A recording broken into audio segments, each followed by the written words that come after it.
Avant même de commencer le message,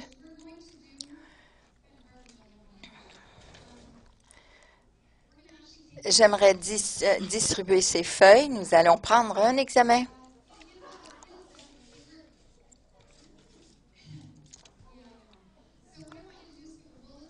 Alors, ce que j'aimerais que vous fassiez, c'est de ramasser vos Bibles, vos bulletins et que vous ayez une plume en main. J'ai tout cela disponible pour ceux qui n'en ont pas, mais nous allons commencer avec un examen. J'en ai besoin de... Je vais aller m'en chercher. Juste en cas où on a besoin pour... I'll just pay for you. Can you get me one? Can you get me one? Two. There's paper. Oui, mais j'ai besoin de l'examen.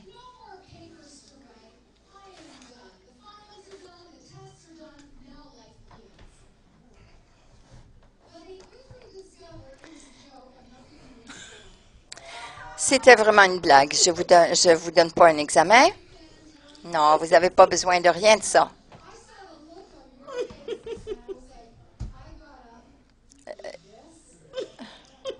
Et j'ai vu la réaction de certains. Je me suis levée pour ça, mais j'ai eu votre attention, c'est vrai? Mais voici la question. On va graduer, on pense que tout est accompli, et même qu'on a déjà gradué, on passe maintenant à l'examen de l'endurance et du caractère. Je suis très excitée parce que nous découvrons que la vie est un voyage et que c'est vraiment un examen de caractère. Et afin de comprendre comprendre ce voyage, Dieu nous amène à la maison du potier. Et là, il commence à nous parler de ce qui se passe. Maintenant, dans Jérémie 18, versets 1 à 6. Jérémie reçut du Seigneur cette parole. Debout, Jérémie, descends chez le potier. C'est là que je ferai entendre ce que j'ai à te dire. Des fois, on doit aller quelque part pour entendre quelque chose, mais c'est une autre histoire. Je descendis donc chez le potier et trouvai en train de travailler sur son tour. Si le vase qu'il façonnait était raté, ce qui arrive parfois avec l'argile entre les mains du potier, il en refaisait un autre, comme il le jugeait bon. Alors j'ai reçu le Seigneur cette parole. Gens d'Israël, ne suis-je pas capable d'agir à votre égard comme ce potier? Demande le Seigneur. Vous êtes dans ma main. Vous êtes dans ma main comme l'argile est dans la main du potier. Comme tu es dans ma main, Debbie. Comme tu es dans ma main, Sue. Comme tu es dans ma main, entre mes mains, Millie.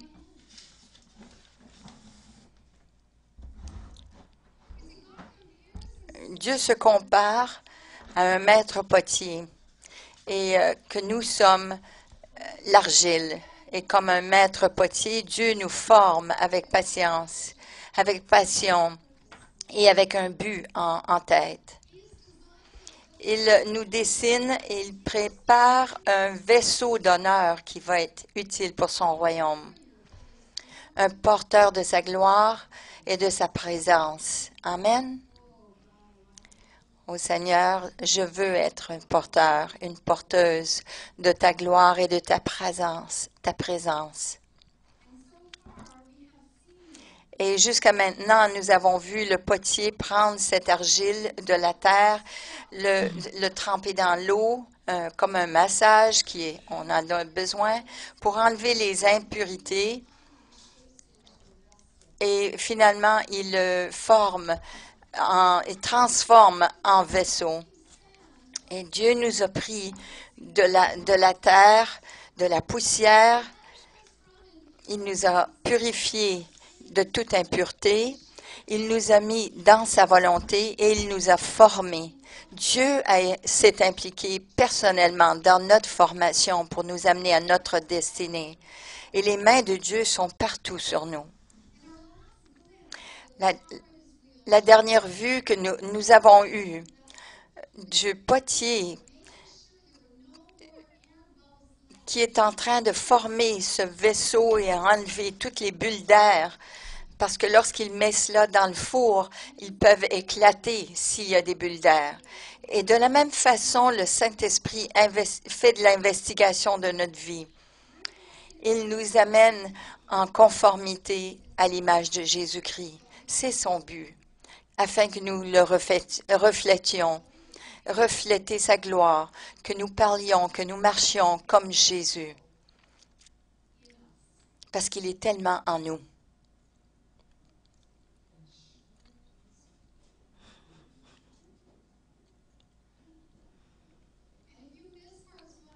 Si vous avez manqué les parties 1 et 2, je vous invite à aller sur notre site web pour vous rattraper, pour être au courant. Alors là, on voit le maître potier et on entend Dieu nous parler au travers des mains du potier. Le potier, il vient préparer ce vase, il vient remplir les trous, il le met en entier, il est bon, il est prêt. Si ce pot ou ce vaisseau serait vraiment mon appel, je dirais, oh, finalement, j'ai été créé pour ce but-là. Si seulement c'était cela. Et là, on voit le potier qui admire son travail. Ça lui plaît de voir que c'est un travail qui est bon, qui est très bon. Il marche avec le vaisseau dans ses mains et sans de chichi, il le met sur une étagère dans le noir afin qu'il durcisse, qu'il sèche. Quoi? Non, sérieusement, quoi? Dieu, il nous met sur une étagère, à l'ombre, à la noirceur, pendant un temps, et nous nous demandons, qu'est-ce qui se passe? Non, sérieusement, je suis prête. Allons-y, faisons cela, je suis prête. J'ai mon appel et j'ai été préparée, je sens mon onction. Pourquoi est-ce qu'on ne m'utilise pas? Pourquoi est-ce que tu m'appelles pas, Seigneur, pour faire du travail pour toi? Pourquoi? Pourquoi je suis à la noirceur? Pourquoi je suis sur une étagère? Pourquoi je suis tout seul? Qu'est-ce que j'ai fait de pas correct? Oh, je peux l'entendre, vous savez. Et bienvenue à l'étape, le processus de le test de la foi. N'êtes-vous pas heureux d'être ici ce matin?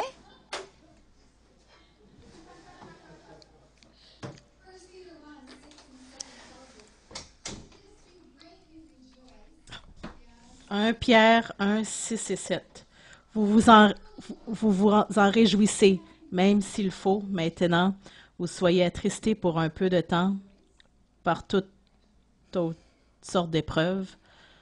L'or lui-même, qui est périssable et pourtant éprouvé par le feu, de même votre foi, beaucoup plus précieuse que l'or, est mise à l'épreuve afin de prouver sa valeur. C'est ainsi que vous pourrez recevoir louange, gloire, honneur quand Jésus-Christ apparaîtra. Les épreuves et le test vont arriver. Et mettez cette promesse sur votre frigidaire et mettez votre main sur votre cœur et dire oui, les épreuves vont venir. Mais de quelle façon réagissons-nous envers la pression? De quelle façon réagissons-nous lorsque nous n'avons pas ce que nous demandons et que les choses ne vont pas selon notre cédule ou comme nous les avons planifiées? Qu'importe ce qui nous arrive à l'extérieur va venir tester et éprouver ce qui est à l'intérieur de nous. Qu'importe ce qui arrive à l'extérieur, ça va éprouver ce qui est à l'intérieur. Vous prenez un tube de pâte à dents et vous le mettez de la pression, vous allez sortir de la pâte dentifrice. Mais vous mettez de la pression sur moi, j'espère que vous allez voir la gloire de Dieu. Mais je peux vous dire honnêtement, ça ne sera pas toujours. Dieu place beaucoup d'importance à ce qu'il y a à l'intérieur de nous, parce que c'est ce qui est du cœur qui le concerne. Nos attitudes, nos pensées, et ce sont des choses importantes pour Dieu. Et elles devraient être importantes pour nous aussi. Jérémie 11, 20 nous dit ceci. Mais toi, Seigneur de l'univers, tu es le juge loyal. Tu perces le secret des consciences. Je pourrai voir la revanche que tu prendras sur eux. Dieu ne nous tente pas, mais il nous éprouve. Okay. Je pourrai voir la revanche que tu prendras sur eux, car c'est à toi que je confie ma cause.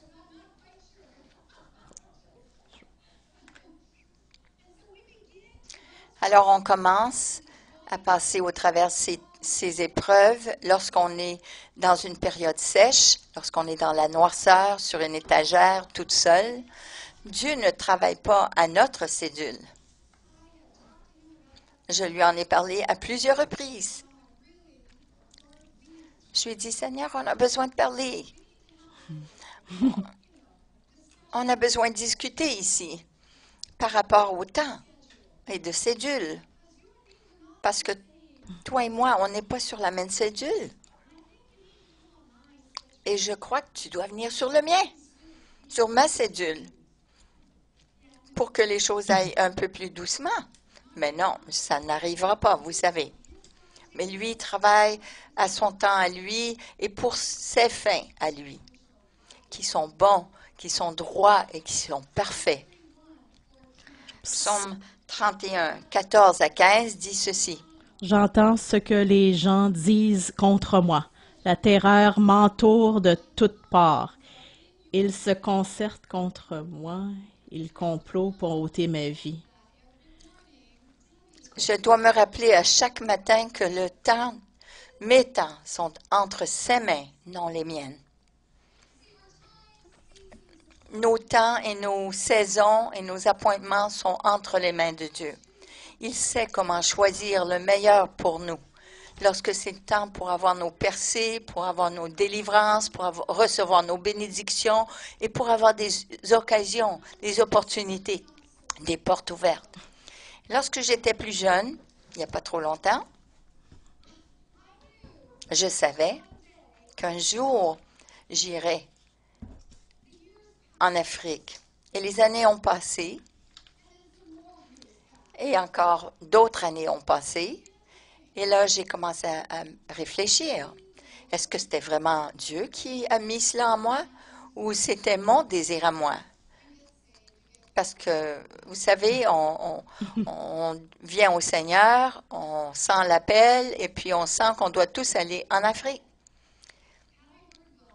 Alors, les doutes ont commencé à venir.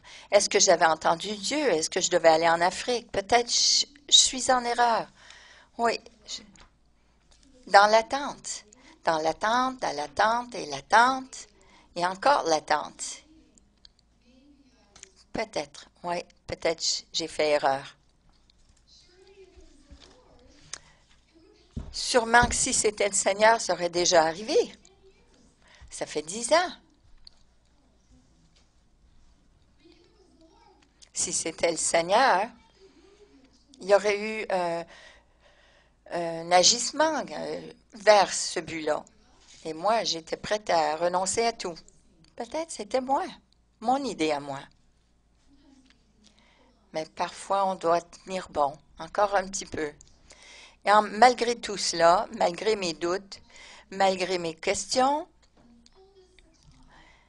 dans la plénitude du temps de Dieu, au temps de Dieu, l'appel est venu et dans 3 mois, je suis déménagée au Nairobi, Je suis restée là pendant 2 mois. 2 ans, presque 2 ans. 2 ans? Presque 2 ans. Pardon, presque 2 ans. Et cet appel a été accompli. Parfois, je définis ma vie par l'attente et la tentation de continuellement crier à Dieu, quand, Seigneur, quand?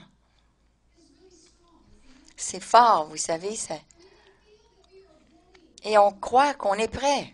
Qu'importe la promesse, qu'importe ce que nous attendions, ce que nous avons reçu. Mais le maître potier qui est sage, il sait que ce vaisseau doit prendre le temps de sécher. Dieu est un Dieu de patience. Il travaille cette patience en nous, cette endurance en nous. Parce que si vous avez toute la foi du monde, mais vous n'avez pas l'endurance, vous n'allez pas attendre suffisamment pour recevoir la promesse. Avez-vous compris cela? On dit foi, foi, foi. Mais on ne peut pas séparer le fruit de l'esprit. C'est la foi, la patience et l'endurance, la persévérance qui sont bâtis ensemble, construits ensemble pour que nous puissions y arriver à la fin. Et l'attente peut être difficile, spécialement dans notre vie de tous les jours, notre quotidien qui est vraiment stressant et qui va à toute vitesse. Nous devenons impatients d'attendre.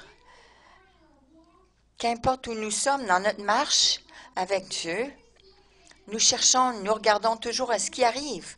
Et c'est quand? C'est quand?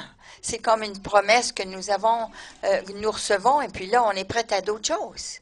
C'est comme cela, n'est-ce pas? Vous avez commencé à sortir ensemble. Là, on vous demande quand est-ce que vous vous mariez. Vous êtes mariés, bon, quand est-ce que vous allez avoir un bébé? Laissez-la respirer. Mais c'est vrai, n'est-ce pas? On cherche tout le temps la prochaine chose.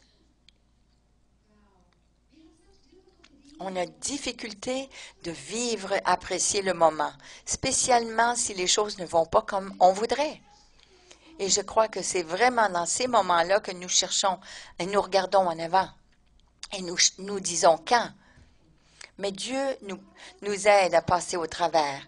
Il ouvre les portes, il nous donne des opportunités. Déjà, nous cherchons à quelque chose d'autre. Nous devons faire confiance à Dieu et sa grâce dans cette attente. Et de reconnaître que c'est lui qui fait un ouvrage, un travail en nous, et qu'il y a quelque chose qui se passe, même lorsqu'on est sur l'étagère, dans la noirceur et toute seule. Dieu fait quelque chose de profond. Et la journée va arriver où on va pouvoir se lever et de dire « Ah, j'ai compris, c'est ça que Dieu faisait. » Et parfois, vous n'allez pas comprendre. Et vous devez seulement faire confiance. Une partie de ce test et d'attendre, c'est de gérer les choses mondaines, les choses de chaque jour, le quotidien, les choses routinières. Vous vous levez, vous allez au travail, vous rentrez, vous mangez, vous vous couchez, vous revenez, vous relevez, vous allez au travail, vous mangez, vous vous couchez et vous recommencez encore. Mais tout ce temps-là, il y a quelque chose d'autre qui se dit en dedans. Il doit y avoir autre chose que Dieu veut que je fasse. Vous vous levez, vous allez au travail, vous revenez à la maison, vous mangez, vous vous couchez. Merci Seigneur. Dieu aimerait mieux prendre 30 ans de préparation que d'avoir 3 années de ministère d'influence, que d'avoir 3 ans de préparation et 30 ans d'avoir un ministère qui va avoir des conséquences et une mauvaise influence sur quelqu'un. Me comprenez-vous?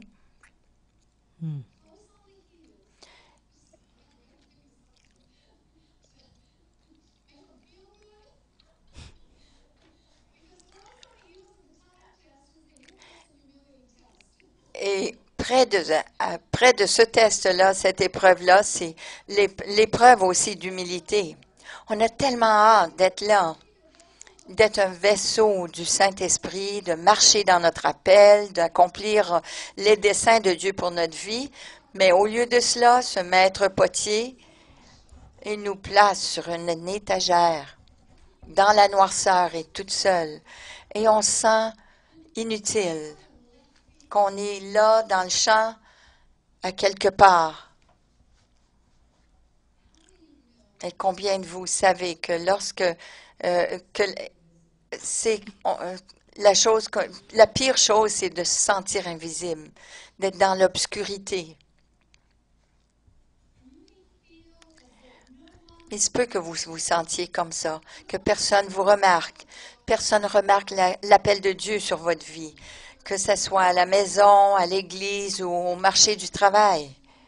Je parle beaucoup de ministère ici parce que c'est là où je suis. Mais vous devez l'appliquer à votre circonstance, à vous, là où Dieu vous a placé. Et vous êtes dans une réunion prophétique. Et toutes les réunions prophétiques, le prophète appelle toujours la personne à côté de vous. Et ça semble comme si vous avez été négligé ou mis à l'écart. Tout le monde parle autour de vous, tout le monde parle du potentiel des gens, sauf le vôtre.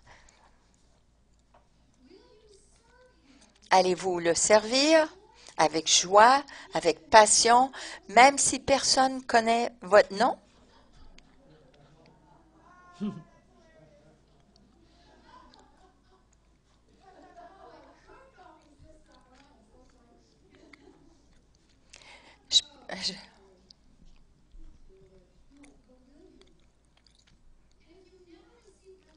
Même si vous ne recevez pas de reconnaissance, allez vous servir avec joie et passion. 1 Pierre 5, 6. Courbez-vous donc humblement sous la main puissante de Dieu, afin qu'il vous élève au moment qu'il a fixé. Qu'est-ce qui arrive si ceux dans le foyer, au travail ou à l'église refusent de vous reconnaître ou d'accepter l'appel de Dieu sur votre vie? Vous vous tenez, vous vous humiliez humblement et en temps et lieu, le Seigneur vous exaltera. Il y a quelques années, j'étais dans une église, pas ici, où on m'a dit, au départ, ne t'attends pas que tu vas prêcher ici. Il savait que j'étais ordonnée, il savait que j'avais fait du ministère, que j'étais appelée à prêcher, et il m'a dit, ne t'attends pas de prêcher ici. Je remercie Dieu pour le Saint-Esprit et pour l'innocence de mon cœur à ce moment.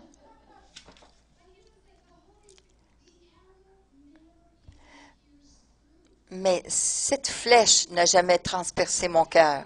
Je ne l'ai même pas vue venir. Je ne savais même pas que j'étais rejetée. Et ça, c'est extraordinaire. Et je l'ai regardé comme un enfant et j'ai dit, je ne m'attends pas de prêcher nulle part où Dieu n'ouvrira pas la porte, où Dieu m'enverra pas. Ça n'a rien à faire avec moi. C'est Dieu qui est mon gestionnaire. C'est lui qui détermine mes temps et ma cédule, où je vais et ce que je fais. Je remercie Dieu pour cela, parce que je n'ai pas vu ce qui se passait là. Et j'ai passé le test, l'épreuve à ce moment-là. Dieu m'a sorti de là et il m'a mis dans le ministère. Et ils ont perdu la bénédiction. Amen. Dieu a une façon de démontrer ses vaisseaux, même ceux, spécialement ceux-là qui sont rejetés par les hommes. Il aime ça de manifester son peuple de sa façon et en son temps. Alors, lorsque vous allez vous soumettre à cette saison, il y en a plus qu'une, vous allez en sortir avec une profondeur à votre caractère. C'est sûr que cela va se produire si vous vous soumettez à cela. Alors, vous voilà sur l'étagère dans la noirceur, toute seule. Le temps passe et vous êtes invisible et votre patience est éprouvée. Et maintenant, vient quelqu'un qui frappe à votre porte, la frustration et l'apitoiement. Oh, ils sont venus me visiter, que c'est donc bon. Et la frustration dit, ça fait trop longtemps, c'est trop dur et c'est trop douloureux. Comment les autres manquent? Eux, ils accomplissent leur appel et moi, c'est pas juste. Et puis moi, je dis, oui, comment ça? C'est pas juste, c'est vrai, Seigneur. Moi aussi, j'ai un appel. Moi, j'ai une onction. Et vous voulez que quelque chose se passe. Vous voulez que vos désirs s'accomplissent. Vous voulez voir des portes ouvertes. Et à ce point-là, n'importe quelle porte serait bonne. Je prendrais n'importe quelle porte. C'est toujours ouvert. Et durant tout ce temps-là, en dedans de moi, il y a un conflit. Et là, on essaye de se faire apercevoir. Vous essayez de venir avec une bonne personne. Vous savez, j'ai un appel. J'ai une onction. Oui. Et durant tout ce temps-là, vous avez de la frustration parce que les choses ne vont pas comme vous le voulez. Alors, vous commencez à défoncer les portes de plus fort. Et chaque fois que vous le faites, la porte se barre. Et c'est vraiment un conflit à l'intérieur de vous. Et là, vous commencez à murmurer, à vous plaindre. Alors, commençons avec cela. Et peut-être que... Oui, peut-être. Vous êtes peut-être possiblement plus mature que moi, mais ça se peut que je fasse une crise devant Dieu. Il est temps! C'est temps, c'est le temps, c'est le temps, c'est le temps! Pouvez-vous voir que j'ai passé par là?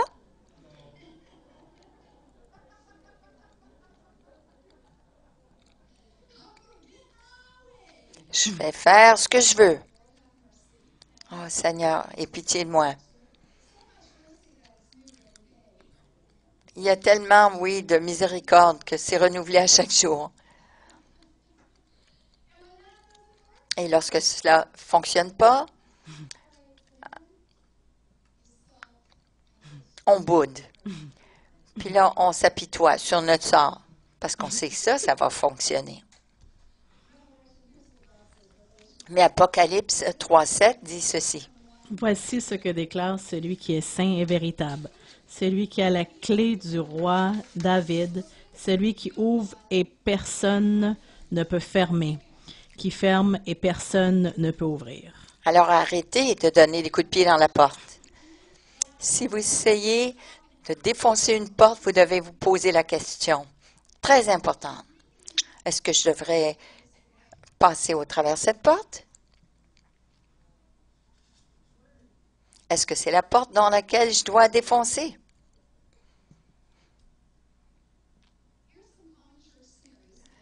Voici encore des scénarios d'église. Vous pouvez le prendre en considération et le transmettre, le transférer dans tous les domaines. Oh, je veux être sur l'équipe d'adoration. Mais le pasteur, il laisse l'autre. Puis lui, il ne peut même pas tenir une note.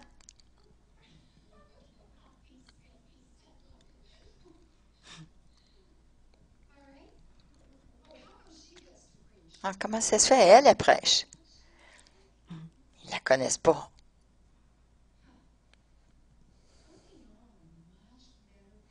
Mais comment ça se fait qu'ils ne savent pas que je suis meilleur prédicateur que... Pourquoi est-ce qu'ils ne me demandent jamais de faire quelque chose? Ils ne savent pas qui je suis? Moi, je suis vraiment grande dans l'esprit. Ils ne connaissent pas mon onction non plus. C'est vraiment l'onction qui brise les jougs. Alors, je crois qu'ils ont besoin de mon onction.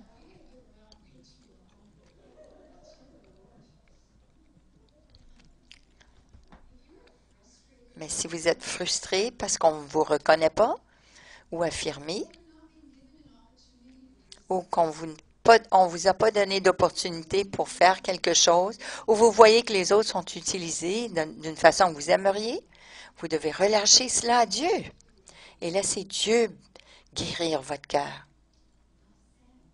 C'est assez dit. Il se peut que vous essayez de rentrer dans quelque chose que Dieu ne vous veut pas à ce moment même. Et c'est possible que Dieu a cela pour vous, mais pas avec cette attitude, ça n'arrivera pas.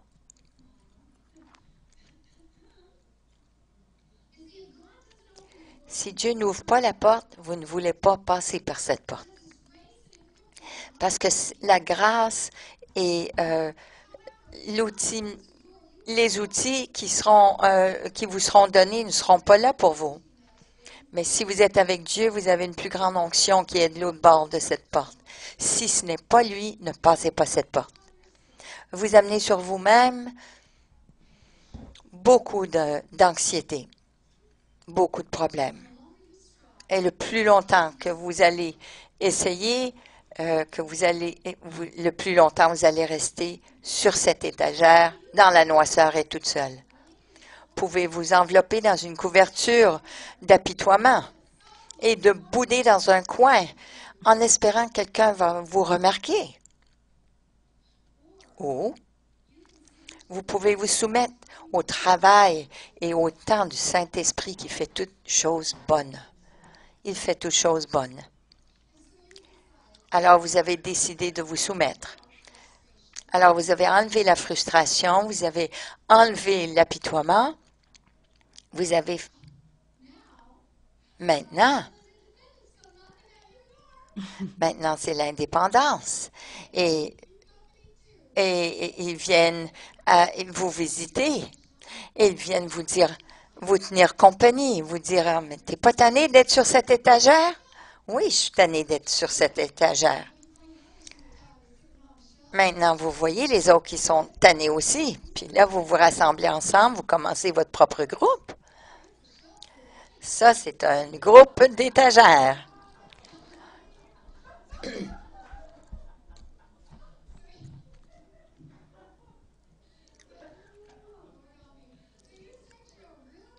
Alors, vous commencez votre groupe, commencez votre ministère, peut-être votre église ou votre compagnie. Parce que là, on est trop fatigué d'être sur l'étagère. Alors, on va faire quelque chose. On va se débrouiller parce qu'on peut tout faire par celui qui nous fortifie. On peut même mettre des versets ici et là pour justifier ce qu'on fait. C'est bon, n'est-ce pas? Alors, on essaye de se retirer de l'étagère. Et lorsqu'on fait cela, on tombe par terre. Puis là, on brise et on amène les autres avec nous. Dieu seul peut nous enlever de l'étagère. C'est lui le maître potier qui sait lorsque nous sommes prêts. C'est lui qui nous enlève de l'étagère. Alors, on a besoin d'enlever cette indépendance, cette autosuffisance et venir en accord avec la volonté de Dieu. Comme cela, on ne peut rien faire à part de Dieu. Et même si vous ne me croyez pas, 2 Corinthiens 3,5 le confirme. En effet. En effet, nous ne saurions prétendre accomplir une tâche grâce à notre capacité personnelle. Ce que nous sommes capables de faire vient de Dieu. Ça donne un coup de pied à l'orgueil. D'être indépendant, ça va nous amener à plein de difficultés. Parfois, on nous dit qu'on ne peut pas faire quelque chose, alors on va leur prouver qu'ils sont en erreur. Même si on sait que ce qu'on fait, on n'est même pas loin pour le faire. Mais oh boy, on va leur prouver qu'ils sont en erreur. Un esprit indépendant dit, personne ne va me dire quoi faire. Et personne ne va me dire ce que je ne peux pas faire.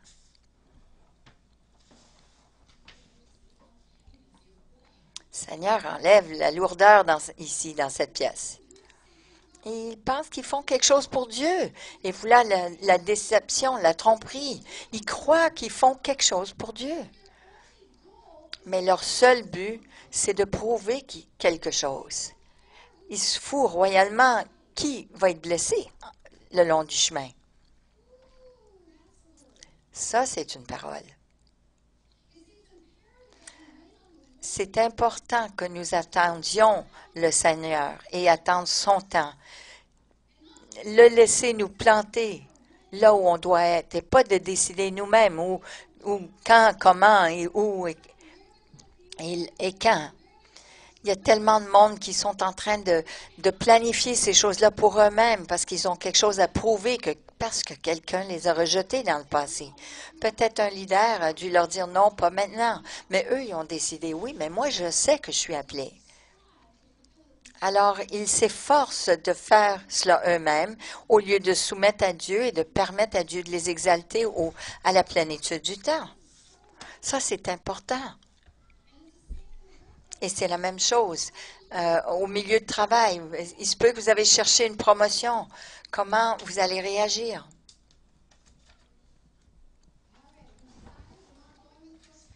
Alors, on a décidé, on ne va pas avec l'apitoiement. On ne va pas aller avec l'apitoiement, l'indépendance. Mais alors, nous voilà. On est sur l'étagère encore, dans la noirceur, toute seule. C'est une place de solitude. C'est un endroit de solitude, pas isolation. L'isolation, il faut se débattre contre cela. Il faut combattre. L'isolation va avec un esprit indépendant. Mais vous combattez cela. Je ne parle pas d'être la solitude. Et on combat la solitude en se plantant dans la maison de Dieu, dans la famille de Dieu.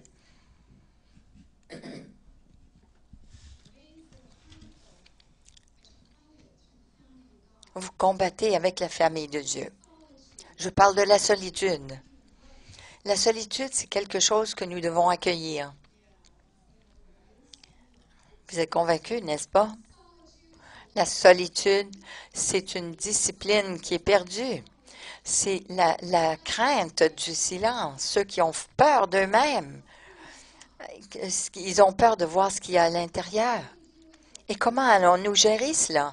Allons-nous le combattre, courir de gauche à droite, essayer de remplir cela par beaucoup d'activités avec beaucoup de gens?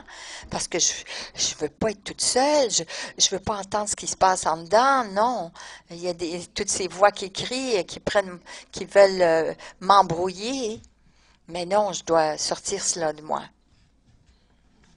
Vous ne me croyez pas, n'est-ce pas? La solitude, c'est un endroit pour de la réflexion, où Dieu envoie tout cet embrouillement. Il enlève cela. Et puis nous pouvons voir Dieu dans une perspective exacte. C'est là où on se soumet. On soumet nos rêves, on soumet nos visions, nos dons. On soumet notre ministère et toutes les idées préconçues, même nos droits. Nous soumettons même nos opinions à Dieu. C'est long. Et nous venons à la place où nous allons reconnaître que nous sommes rien. Et pourtant, je suis rien, mais pourtant, je suis tellement valorisée. C'est là où que nous reconnaissons notre nudité. Mais pourtant, Seigneur, tu m'as revêtu de la justice de Dieu. C'est là, dans cette solitude, où je reconnais que je suis vide, vraiment vide. Mais il m'a rempli de son Saint-Esprit.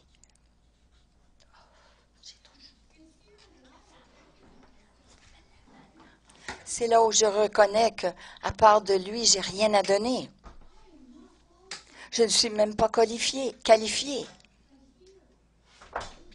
Mais voilà que je reconnais qu'il m'a qualifiée par son accomplissement, le travail qu'il a accompli.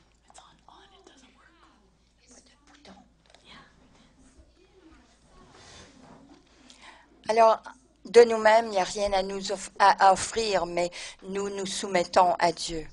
Et dans cette, voilà que nous nous soumettons, il y a une tranquillité dans notre âme. Quand était cette place? Quand est-ce que cela est arrivé avec vous? Où vous êtes à cet endroit où vous avez la paix. Vous voulez seulement qu'une chose, une chose qui est importante, et c'est Dieu. Et là, on commence à déclarer à Dieu, Seigneur, j'ai que toi. Sur la terre, c'est tout ce que j'ai, c'est tout ce que je veux. Ça me fait rien pour le ministère. Ça me fait rien pour rien. Tout ce que je veux, c'est toi, Seigneur. Comprenez bien que c'est pas que je suis indifférente, mais je ne veux plus combattre. Et tout cela arrête, et dans cet endroit de tranquillité, le seul désir que j'ai, c'est de connaître Dieu. Et dans cet endroit de noirceur et de solitude et de tranquillité et de soumission, que j'ai tout soumis à lui, il y a quelque chose de merveilleux qui arrive. Et la lumière s'allume. Et ça pousse et repousse toute la noirceur. Et là, je vois le potier. Je peux voir la figure du potier qui vient vers moi. Et il me prend dans ses mains. Et là, il me ramène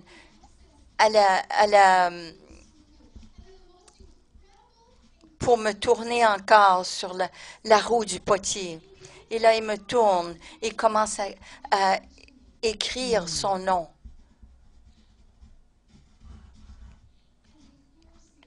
Et il déclare que je suis un vaisseau qui est digne de son nom. Je ne pense pas que vous avez compris. Je ne pense pas que vous comprenez, parce que le prix de l'art monte dépendant la signature qui est sur ce morceau d'art. Mais nous avons le nom qui est au-dessus de tout nom.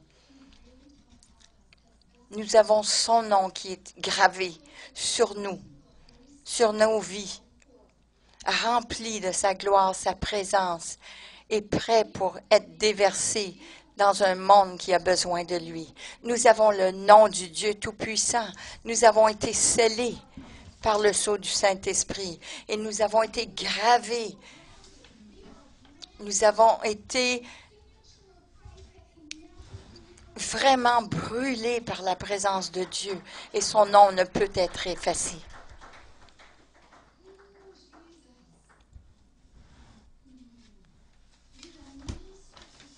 Nous sommes des chefs-d'œuvre du Créateur. Et non seulement qu'il nous a marqués comme étant le sien, mais nous sommes gravés dans la paume de ses mains. Isaïe 49, 16. J'ai ton nom gravé sur les paumes de mes mains, et l'image de tes murailles ne quitte pas mes yeux. Non seulement le nom de Jésus est gravé sur moi, mais mon nom est gravé sur Jésus et vous ne pouvez pas nous séparer. Je lui appartiens, il m'appartient, alors nous sommes un dans l'esprit. Ça, c'est puissant. Alors, qu'importe l'épreuve, qu'importe ce que vous passez au travers, vous devez vous rappeler que vous serez déclaré comme un vaisseau qui sera digne de son nom pour amener la lumière à toutes les nations. Alors, les choses que nous souffrons dans ce monde présent ne comparent pas à la gloire que nous allons voir.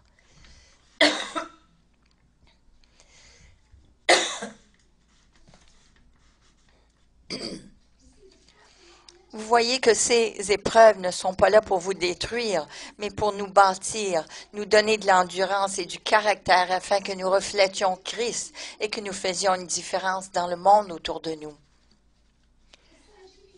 C'est pour que nous puissions porter l'huile de guérison envers les malades, pour amener la manne, le pain vivant envers ceux qui ont faim, l'eau vivante pour ceux qui ont soif, et que vous puissiez porter son nom envers ceux qui sont perdus et qui n'ont besoin. Son nom, c'est son autorité. Vous portez son autorité.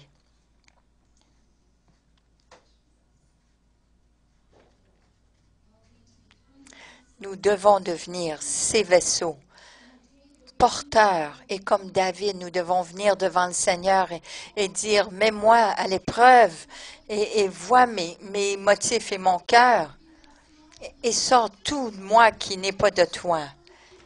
Enlève tout cela parce que ça n'en vaut pas la peine de garder.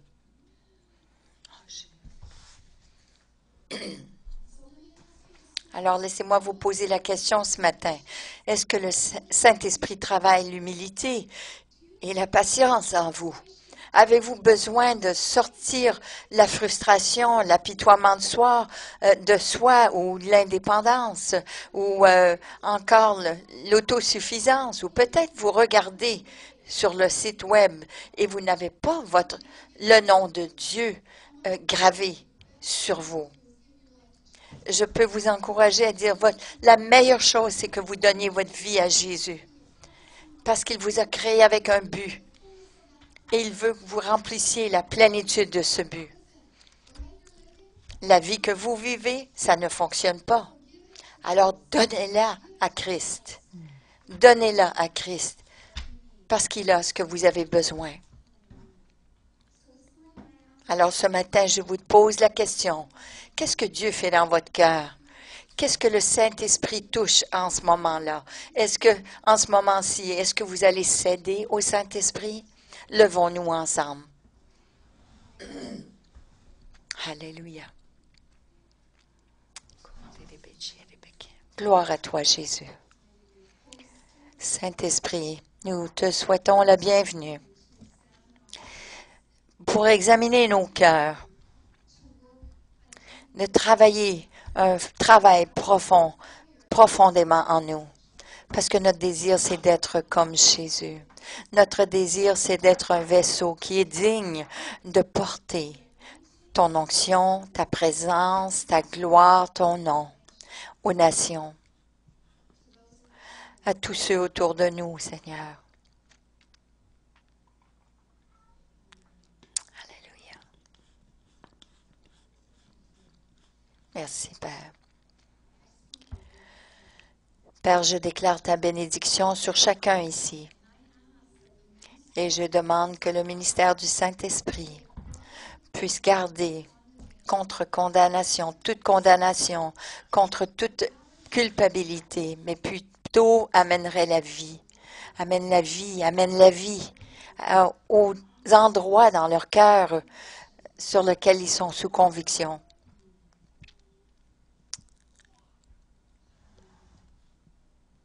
Alléluia. Et je prie, Père, que la réalité de ce que tu fais, la beauté de ce que tu es en train de créer en chacun de nous aide à passer au travers ces temps d'épreuves, ces temps que nous ne comprenons pas, et que nous puissions nous rappeler que Dieu, oui, tu es bon et nous pouvons te faire confiance. Merci.